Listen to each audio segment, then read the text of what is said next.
মাগি যাওয়ার টাইম পেল না, শালা মাগি গেলি আমার ছাগলের টাকা গুলো থেকে তাও তো আমি এক খাম চলতে পারতাম। হ্যাঁ पीछे देखो पीछे। ভাইরা ভাইরা, তুমি তো এনে বসে কাজ করতো, তোর শালি তো অঘটন ঘটাতে চলে গেছে আমার। কি হয়েছে ভাইরা? আমার শালি কি অঘটন ঘটাইছে? কি হবি, আমার ঘরে ছাগল বেচা টাকা আসিলে, ওই ছাগল বেচা টাকা নিয়ে তোমার শালি ওই সবদুলি সালের সাথে পালা চলে গেছে। তুমি মনে হয় পারো না, এই জন্য শালি এই কাম করেছে।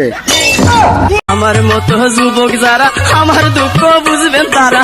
এই একটা কথা কইলে তুমি তো শালিক ঠিক মতো ভাত কাপড় দিতে পারো না, এই জন্য মনে হয় তোমার ফেলাতে চলে গেছে। একটা কথা কইলে ভাইরা, তোমার শালি সেদিনও গায়ে মাখা পাউডার কিনে দিলাম, যে আদর যত্ন করে রাখি তোমার শালি, আর তুমি একটা কথা কইলি ভাইরা, তোমার শালি আমার দেহে সবজি সালের সাথে কতদিন ভালো থাকতে পারে, আমি দেখবো আমার মতো ভালো বাসবে না। আরে তুমি টেনশন করতেছো গা, এক শালি গেছে তাই কি হয়েছে? আমার তো আরো স্বাস্থ্য শালি আছে, ওর বাপের সাথে ফোন করি তোমার বিয়ের ব্যবস্থা আমি আজকেই করতেছি। এই খবর দে এই খবর দে আশা পড়ছে সুন্দরী। लेकिन ये साला कर क्या रहा है यहाँ पे?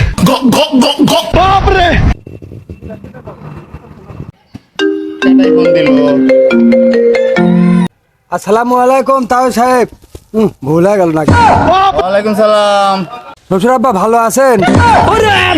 আমি ভালো আছি, আল্লাহ দোয়াই বাড়ির হাঁস মুরগি গরু ছাগল সবই ভালো আছে।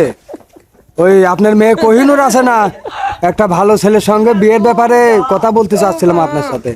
আর দুঃখের কথা কইও না জামাই বাবাজি, আমার সেই কোহিনুর আছে না, ওই মতলবের ছেলে আছে না, মতলবের ছেলে ভ্যান চালায়, ওর লগে পালাই গেছে। ससुर ও এই ঘটনা ঘটেছে, তা তো আমি জানিনি। আশা রাখলাম। হায়রা তোমার কপালটা খারাপ, আমার ওই শালি এক ভ্যানেলার সাথে 5 দিন আগে চলে গেছে। चीर नुनी चीर चीर चीर नुनी चीर সুমন্দি বংশই খারাপ, এই বংশেরা শালা বিয়েই করবো না, শালার বংশটাই খারাপ। শালা বংশ বিয়ে করে জীবনটা শেষ, বংশের বিয়ে করবো না বাপু, আর বংশটাই খারাপ, একদম ফুল বংশ, দূষিত বংশ, এই বংশের বিয়ে শাদী করবো না।